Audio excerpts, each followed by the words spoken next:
Hello, everyone. Welcome to the Newsbrowse News broadcast. Major differences persist between the United States and Iran regarding Tehran's nuclear program and the reopening of the Strait of Hormuz, according to NHK. While U.S. officials previously indicated a tentative deal, including a 60-day ceasefire and nuclear negotiations, President Donald Trump reportedly delayed his final decision. Iranian media outlets confirmed that talks were ongoing and no agreement had been reached.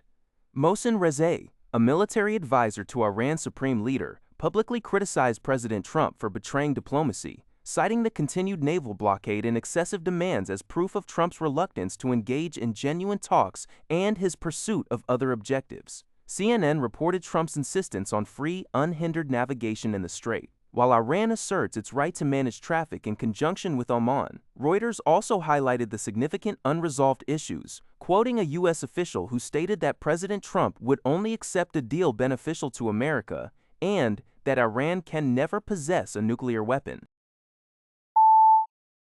According to Al Jazeera, Lebanon's Prime Minister Nawaf Salam has vehemently accused Israel of implementing a scorched earth policy as Israeli forces expand their ground invasion into southern Lebanon.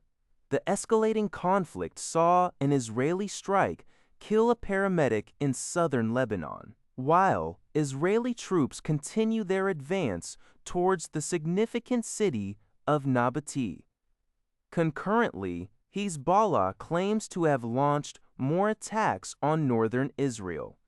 The broader regional tensions are highlighted by the U.S. warning to Iran, indicating that Washington is prepared to resume strikes if ongoing negotiations for a deal collapse.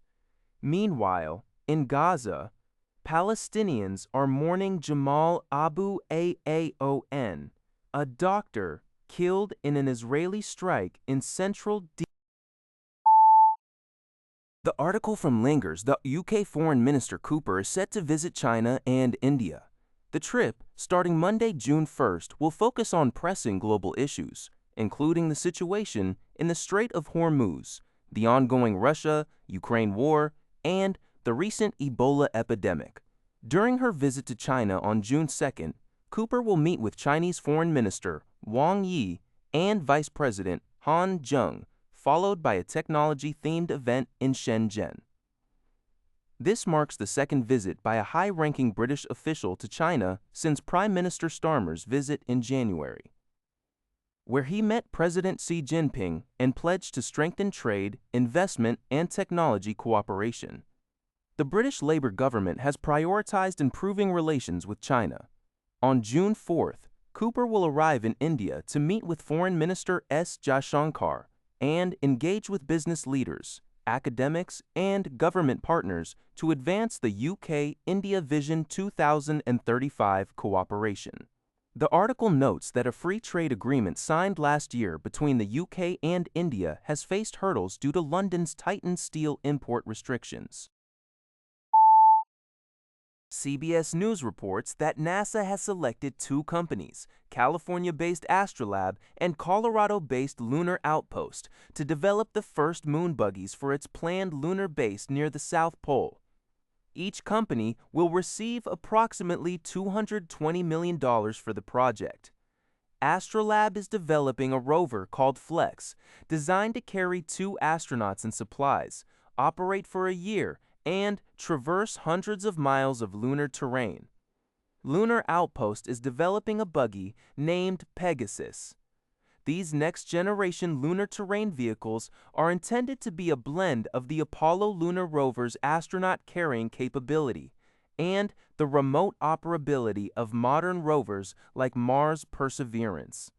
The development is part of NASA's larger $20 billion moon base program.